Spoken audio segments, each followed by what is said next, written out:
വിശുദ്ധ യോഹന്നാൻ അറിയിച്ച സുവിശേഷം 13-ാം അധ്യായം 22 മുതൽ 26 വരെയുള്ള തിരുവചനങ്ങൾ. അവൻ ആരെപ്പറ്റി പറയുന്നുവെന്നറിയാതെ ശിഷ്യന്മാർ ആകുലചിത്തരായി പരസ്പരം നോക്കി. ശിഷ്യന്മാരിൽ യേശു സ്നേഹിച്ചിരുന്നവൻ അവന്റെ വക്ഷസ്സിലേക്ക് ചാരിക്കിടന്നു. ശിമയോൻ പത്രോസ് അവനോട് ആംഗ്യം കാണിച്ചു പറഞ്ഞു, അവൻ ആരെപ്പറ്റി പറയുന്നുവെന്ന് ചോദിക്കുക. യേശുവിന്റെ വക്ഷസ്സിൽ ചേർന്ന് കിടന്നുകൊണ്ട് അവൻ ചോദിച്ചു, കർത്താവേ, ആരാണത്? അവൻ പ്രതിവചിച്ചു, അപ്പക്കഷ്ണം മുക്കി ഞാൻ ആർക്ക് കൊടുക്കുന്നുവോ അവൻ തന്നെ. അവൻ അപ്പക്കഷ്ണം മുക്കി ശിമയോൻ സ്കറിയാത്തയുടെ മകൻ യൂദാസിന് കൊടുത്തു. ഓർമ്മിക്കുക, ഇതു പറഞ്ഞപ്പോൾ ഈശോ ആത്മാവിൽ അസ്വസ്ഥനായി. അവൻ വ്യക്തമായി പറഞ്ഞു, സത്യം സത്യമായി ഞാൻ നിങ്ങളോട് പറയുന്നു, നിങ്ങളിൽ ഒരുവൻ എന്നെ ഒറ്റിക്കൊടുക്കും. താൻ സ്നേഹിക്കുന്ന ശിഷ്യരിൽ ഒരാളായ യൂദാസിലൂടെ ഒറ്റിക്കൊടുക്കപ്പെട്ട് താൻ മരണശിക്ഷയ്ക്ക് വിധിക്കപ്പെടാൻ പോകുന്നുവെന്ന മുന്നറിവാണ് ഈ വാക്കുകൾ പറയാൻ ഈശോയെ പ്രേരിപ്പിച്ചത്. ആത്മാവിൽ അസ്വസ്ഥനായ അനുഭവം ഗെത്സമനി അനുഭവത്തെ അനുസ്മരിപ്പിക്കുന്നതാണ്. മരണവേദനയുടെ ആധിക്യത്തിൽ ആശ്വാസം കണ്ടെത്തുവാനാണ് ഈ വാക്കുകൾ ഈശോ തന്റെ ശിഷ്യരോട് പറയുന്നത്. മരണവേദനയുടെ നടുവിലും ഈശോ യൂദാസിനെ സ്നേഹിക്കുന്നതുകൊണ്ടാണ് പേര് വെളിപ്പെടുത്താതെ നിങ്ങളിൽ ഒരാൾ എന്നെ ഒറ്റിക്കൊടുക്കുമെന്ന് മാത്രം പറഞ്ഞത്. പേര് പറഞ്ഞാൽ മറ്റു ശിഷ്യന്മാരിൽ നിന്നും യൂദാസിനുണ്ടാകാവുന്ന അനുഭവത്തെക്കുറിച്ചും ഈശോ ചിന്തിച്ചിട്ടുണ്ടാകും. ആർക്കും ഒരു ബുദ്ധിമുട്ടും വരുത്താതെ ശത്രുമിത്ര ഭേദമന്യേ എല്ലാവരെയും സ്നേഹിക്കുകയും പിതാവിന്റെ പരമാവധി സ്നേഹം ഈശോ വെളിപ്പെടുത്തുകയും ചെയ്യുന്നു. പിതാവ് എന്നെ സ്നേഹിച്ചതുപോലെ ഞാനും നിങ്ങളെ സ്നേഹിച്ചു. നിങ്ങൾ എന്റെ സ്നേഹത്തിൽ നിലനിൽക്കുവിൻ. യൂദാസിനോടുള്ള സ്നേഹത്തിന്റെ അടയാളമായി ഈശോ തന്റെ ശരീരരക്തങ്ങളായ അപ്പവും വീഞ്ഞും യൂദാസിന് കൊടുത്തു. യൂദാസിന് കൊടുത്തപ്പോൾ സാത്താൻ അവനിൽ പ്രവേശിച്ചുവെന്നും അപ്പം സ്വീകരിച്ച ഉടനെ അവൻ പുറത്തുപോയെന്നും അപ്പോൾ രാത്രിയായിരുന്നുവെന്നും പറയുന്നത് യൂദാസ് തന്റെ ശിക്ഷാവിധിയിലേക്ക് നടന്നു നീങ്ങുന്നതിനെ സൂചിപ്പിക്കുന്നു. ദൈവത്തിന്റെ സ്നേഹം സ്വീകരിച്ച് സ്നേഹം നൽകുന്നവർക്ക് ജീവനും തിരസ്കരിക്കുന്നവർക്ക് ശിക്ഷാവിധിക്കും കാരണമാകുമെന്ന് ഇത് സൂചിപ്പിക്കുന്നു.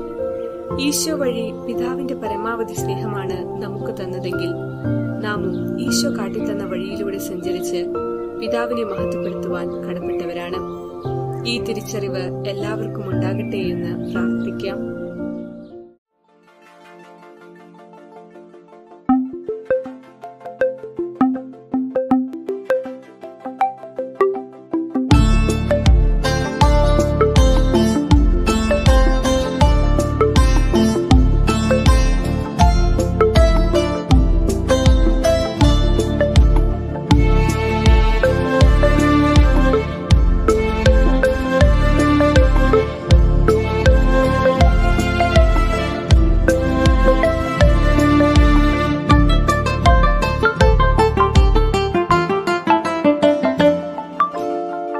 മറഞ്ഞിരുന്നെന്നെ സ്നേഹിച്ചിടുന്നൊരു താതനാമെൻ ദൈവമേ,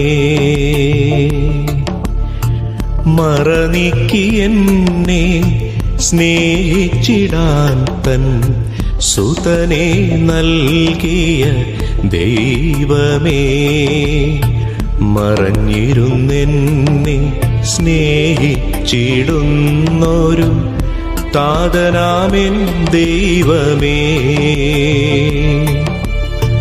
മറനീക്കി എന്നെ സ്നേഹിച്ചിടാൻ തൻ സുതനെ നൽകിയ ദൈവമേ, മറക്കാത്ത സ്നേഹമല്ലേ എനിക്കായി പകർന്നൊരു ജീവനല്ലേ,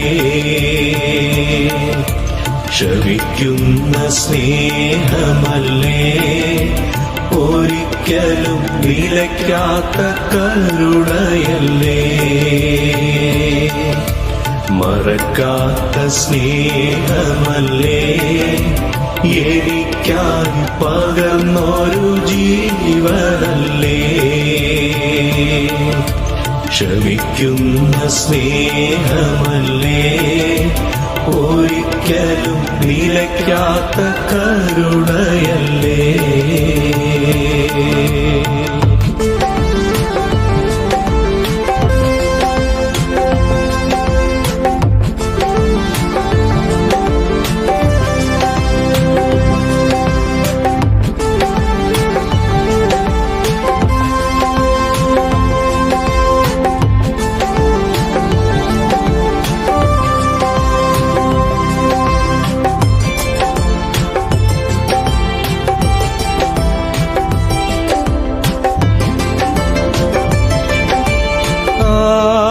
മീതെ നടന്നിടിലും അതിൽ ആഴാതെ കരുതുന്ന സ്നേഹമല്ലേ.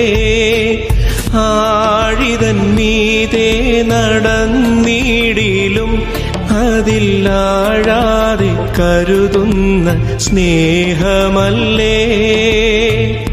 അഗ്നിയിലൂടെ നടന്നാലും ജ്വാലയാൽ ദഹിക്കാതെ കാക്കുന്ന സ്നേഹമല്ലേ. അഗ്നിയിലൂടെ നടന്നാലും ജ്വാലയാൽ ദഹിക്കാതെ കാക്കുന്ന സ്നേഹമല്ലേ. മറക്കാത്ത സ്നേഹമല്ലേ. എനിക്കായി പകർന്നൊരു ജീവനല്ലേ. ക്ഷമിക്കുന്ന സ്നേഹമല്ലേ. ഒരിക്കലും നിലയ്ക്കാത്ത കരുണയല്ലേ. മറക്കാത്ത സ്നേഹമല്ലേ. എനിക്കായി പകർന്നൊരു ജീവനല്ലേ. ക്ഷമിക്കുന്ന സ്നേഹമല്ലേ. ഒരിക്കലും നിലയ്ക്കാത്ത കരുണയല്ലേ.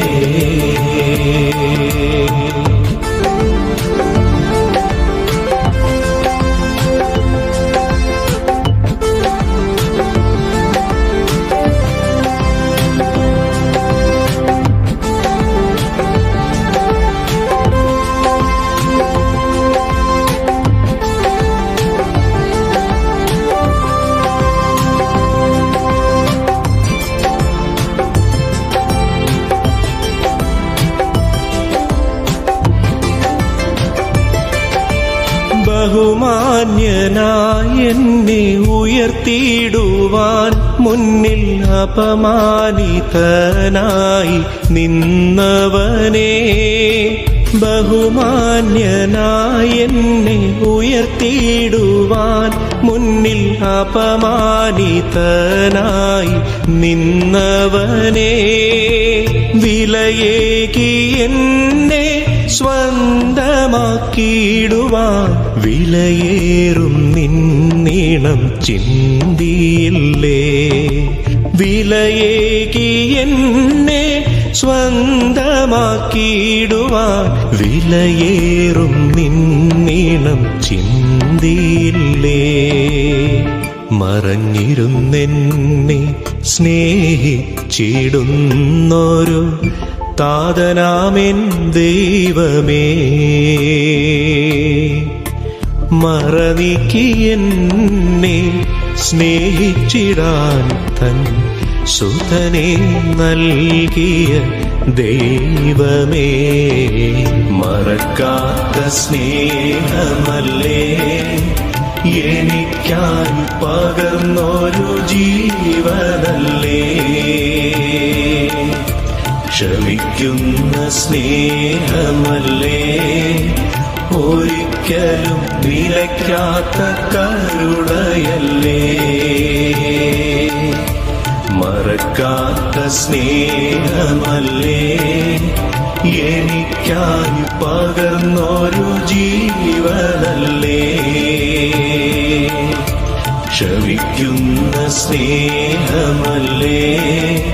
ഒരിക്കലും നിലയ്ക്കാത്ത കരുണയല്ലേ.